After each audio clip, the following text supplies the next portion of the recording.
Hello, everybody. It's great to be here again. I'm Don Houston with United States Investors International at LPL Financial.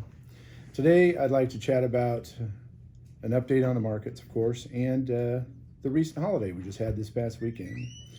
The COVID-19 pandemic, as states more slowly open up, has been obviously a big deal for us. And so the good news is that many states have been opening up and the numbers have not shown any significant spikes in any new cases. So that's a good thing for us.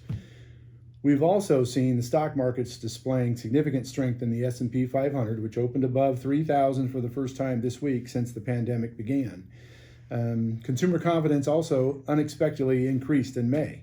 So given the magnitude of the stock market and the rally off the March 23rd lows, the risk for correction in the short term have increased, according to our LPL research group. So as a result, we've got some reduced risk in some models. And in the long run, we're going to take some opportunity in equities that look like they remain attractive, of course, in our view. Certainly more attractive than the fixed income markets at this time. We started this recession in March, and it is the deepest recession we've had since the Great Depression. No doubt about it. It also may be the shortest. A full recovery is a long ways off. We won't see the level of gross domestic product that we had in late 2019, probably until sometime in late 2021. We may not see 4% unemployment percentages until maybe 2024, sometime after that. So it's a long ways away.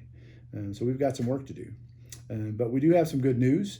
We have our state's opening up again, like I mentioned earlier, and we're out and about and we're getting back after it, and it looks like we're going to make some things happen. So we like that. The European Commission is looking at a $750 billion stimulus package, and Japan also is looking to enhance their stimulus programs with an additional $1.1 trillion in stimulus. So that's coming on as well from the news that we've looked at anyhow recently.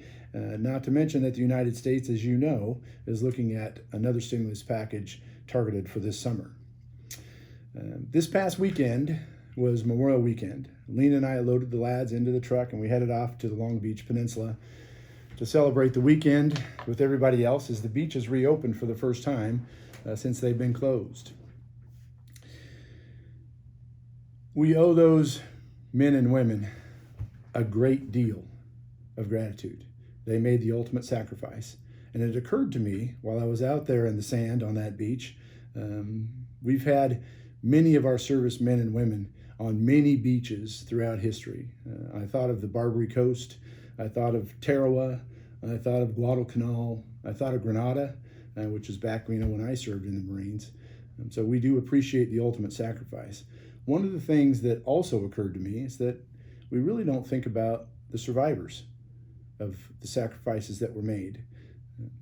So I would like to take this time to thank all of the moms and dads, brothers and sisters, sons and daughters, and all of those people that persevered after they made that ultimate sacrifice.